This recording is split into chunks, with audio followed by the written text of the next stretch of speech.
누구 엉덩이? 애미 엉덩이가 있나? 책은 아이들을 웃게 하고 지식을 쌓아주고 우리를 소통하게 합니다. 그러나 우리는 책을 읽지 않는 책맹시대에 살고 있습니다. 책맹시대에 살아남기 위한 책방 선생님의 이야기. 지금 시작합니다.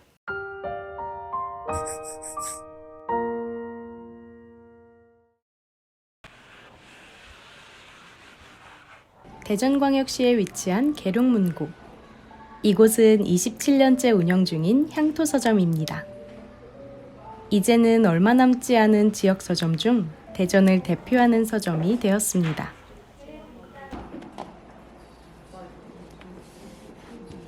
아침부터 분주하게 그림책을 고르는 이 사람은 바로 계룡문고의 책방지기 이동선 대표입니다.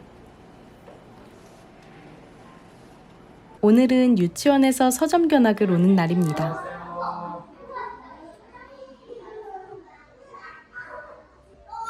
서점을 한 바퀴 돌고 그림책을 읽어주는 이 견학은 계룡문고를 대표하는 프로그램이 되었습니다. 맛있는 초콜릿 케이크를 먹고 맘마도 먹고 낮잠도 잤어요. 오후에는 그림책을 읽어주자 아이들이 똘망똘망한 눈으로 집중하는데요. 장난꾸러기에 아기 토끼 시몽이 있었어. 이동선 대표는 아이들이 서점에 방문하면 그림책을 꼭 읽어준다고 합니다.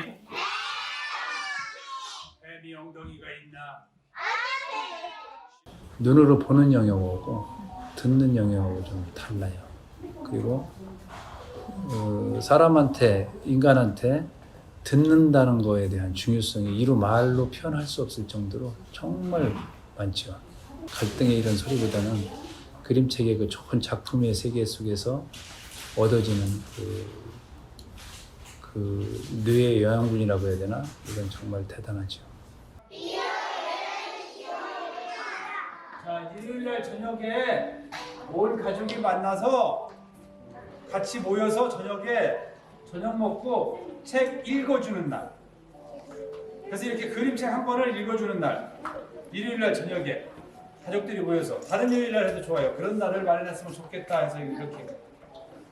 사람의 소리가 아이를 키우고 사람의 소리가 정말 소중한데 이런 부분들을 읽어주기를 통해서 좀 많이 접했으면 좋겠고 이런 언어를 어려서부터 그림책을 통해서 다양한 언어, 좀 좋은 언어들을 많이 듣게 되면 아이들의 언어 능력, 언어량이 풍부해지죠.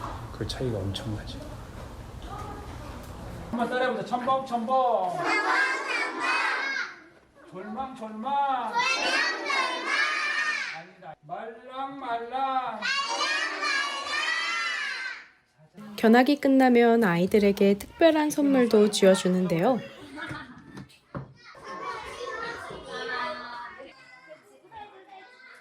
그림책을 받은 아이들의 표정이 밝아 보입니다. 이때 중요한 건 아이들 자신이 원하는 그림책을 직접 선택하는 것인데요. 이동선 대표는 원하는 책을 구매하는 것이 독서 습관 형성에 매우 중요하다고 말합니다. 책을 애들이 좋아하는 거, 그래 만화책도 좀 고르고 그림책, 내가 자주 읽어놓은 그림책 있잖아요. 그것도 좀 사주고.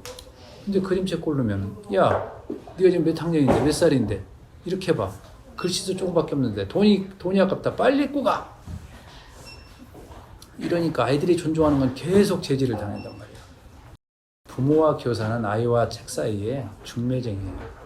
중매인이 어떻게 이거 읽어라 저거 읽어라. 그거는 강제 교육시키는 거지. 물론 그게 다 나쁘다는 게 아니고 아이들이 고르는 거를 자기 배우자 고르듯이 고르게 하고 그 속에서 가끔 한 번씩 이렇게 적절히 권해야지. 그것도 제대로 알고 정말 얘가 좋아할 책인가. 아이들은 한 손에 그림책을 들고 마음에는 독서에 대한 애정을 품고 그렇게 집으로 향합니다. 독서교육에서 이 도서관계, 학교, 교육계 여기서 서점 나들이를 적극적으로 권장하는 게 정말 중요하지. 독일의 그 정부에서는 자녀 손잡고 서점까지 걸어가기 이런 캠페인을 해준다고 하더라고. 대전 시에서 못할 이유가 뭐 있어? 학교에서, 교육계에서, 언론에서, 정부에서 못할 이유가 뭐가 있어? 이게 교육인데. 실제로 독서와 문해력은 깊은 상관관계를 지니고 있습니다. 우리나라는 OECD 국가 중 상위 그룹에 속하는 읽기 능력에 비해 읽기 동기나 태도 부문이 상대적으로 낮은 것으로 나타났습니다. 중고등학생들에게 책을 읽지 않는 이유에 대해 물은 결과 SNS에 비해 재미없다는 의견과 책의 내용을 생각하며 읽는 것이 어렵다는 의견이 많은 것으로 나타났습니다.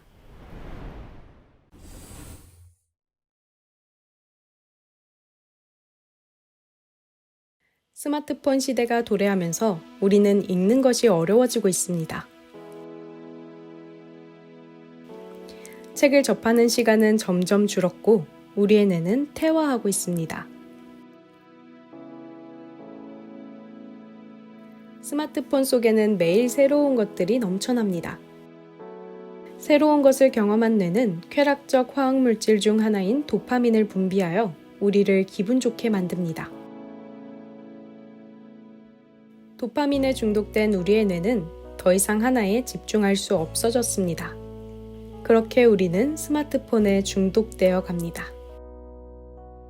통계청 조사에 따르면 사람들의 독서율은 점점 낮아지고 있습니다. 연령대별 평균 독서량은 10대가 가장 많았으며 성인은 10권 미만인 것으로 나타났습니다. 또한 성인 중 1년간 책 한 권 이상 읽은 사람의 수는 2011년과 2021년 26.8%가 차이 났으며 연평균 독서량은 10년 새 10배 차이가 난 것으로 밝혀졌습니다. 독서량 감소는 문해력뿐만 아니라 지역 서점의 위기로도 이어지고 있습니다. 그 독서가 워낙 추락하니까 이제 스마트 기기라든가 뭐 워낙 영상이 발달하고 그래서 좀 안타까움이 많죠. 1차 컴퓨터 게임한테 사실 케어패 된 거거든. 이 독서 교육이. 근데 스마트폰이 나오니까 거의 뭐 사망하다시피.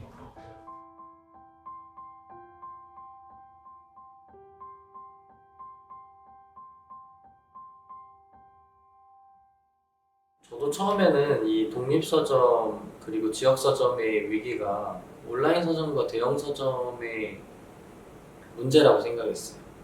물론 영향이 없지는 않습니다. 그런데 저는 가장 큰 이유는 사실은 독립서점의 가장 큰 경쟁자는 우습겠지만 OTT 서비스라고 생각합니다. 넷플릭스, 왓챠, 유튜브 이런 팀들에게 저희는 라이프 스타일을 빼앗기고 있다고 생각해요. 물론 그게 나쁘다는 건 아니지만 사회적으로 그리고 우리가 과거에 비해서 텍스트 활자를 읽는 시간이 너무나도 줄어들었다고 생각합니다. 최근에는 지역 서점의 역할이 확대되고 있습니다. 이는 지역 서점의 위기를 극복할 수 있는 방안으로도 떠오르는데요. 실제로 미국은 지역 서점의 역할 확대로 새로운 변화를 맞이하기도 했습니다. 2009년부터 2015년 사이 미국 전역의 독립서점 수가 약 35% 증가했는데요.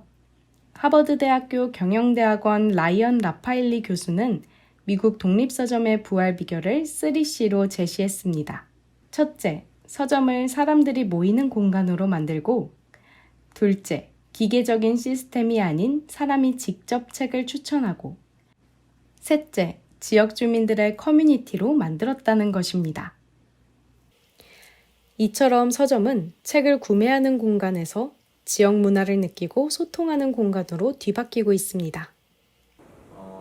다다르다는 특히나 타 지역에서 오신 분들이 꽤 많습니다. 그래서 지역 여행을 안내하는 역할도 하고 있어요. 이게 단순히 관광객을 늘리겠다는 게 아니라 지역에 대한 역사나 문화나 이런 것들을 함께 전달하면서 지속 가능한 지역에 대한 고민을 저희는 질문을 던지는 역할도 하고 있고, 더 나아가면 마을 단위에서는 방과 후 돌봄도 가능하고요. 이게 나이가 들면 사실은 커뮤니티 케어까지 가능해요. 서로가 서로를 돌보는 형태를 서점을 기반으로 할 수 있거든요. 무슨 모양 같아 이게? 돋보기? 오, 돋보기. 돋보기 같대. 그럼 이거를 이 책갈피가 내 삶의 돋보기가 되는 것이.